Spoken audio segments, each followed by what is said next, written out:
D'abord, cette journée arrive au moment où le Burundi compte parmi les pays les plus pauvres du monde. Si ce n'est pas le premier, 70% de la population vit en dessous du seuil de pauvreté, avec un PIB par habitant des fois inférieur à $300, le dernier au monde. L'inflation des produits alimentaires est devenue une hantise. Et le taux de fécondité actuellement arrive à plus de 5 enfants par femme, avec environ moins 0,5 hectares de surface cultivée par ménage. 30% de la population sans terres agricoles. La croissance de la population dépasse la croissance des produits alimentaires, de la production alimentaire et de la croissance économique en général. D'où la malnutrition actuellement à pignon sur rue. Actuellement, au niveau des standards sur l'éducation et la santé, et le nombre d'élèves, il y a une population dans les classes, le nombre d'habitants par médecin dépasse les chiffres, les standards de l'OMS. Et la pression est devenue énorme sur l'environnement suite à cette surpopulation. La population rurale est autour de 90%.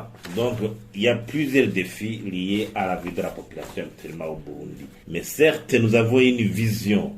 Burundi émergera 2040, Burundi développé 2060, avec les réformes annoncées du budget programme. C'est pour cela que le gouvernement devait s'attirer à mettre sur pied la politique nationale de population. Elle a été annoncée, mais nous voulons le lancement officiel d'une politique nationale de population. Le recensement général qui a été annoncé devait être fait pour connaître l'état des lieux de la vie de la population en général et puis se projeter dans l'avenir. Parce qu'on doit aboutir à répondre à ces questions. Nous voulons une population qui se reproduit à quel rythme, qui a quel revenu, qui mange combien de fois par jour, quelle quantité, quelle qualité, quelles conditions de scolarité, quelles conditions de santé, situation sanitaire et hygiène, équipement, est-ce qu'on dort sur un natte ou matelas, l'accès à l'électricité, à l'internet, quel taux d'urbanisation, le réseau routier, quel état du réseau routier, accès à la justice, participation publique.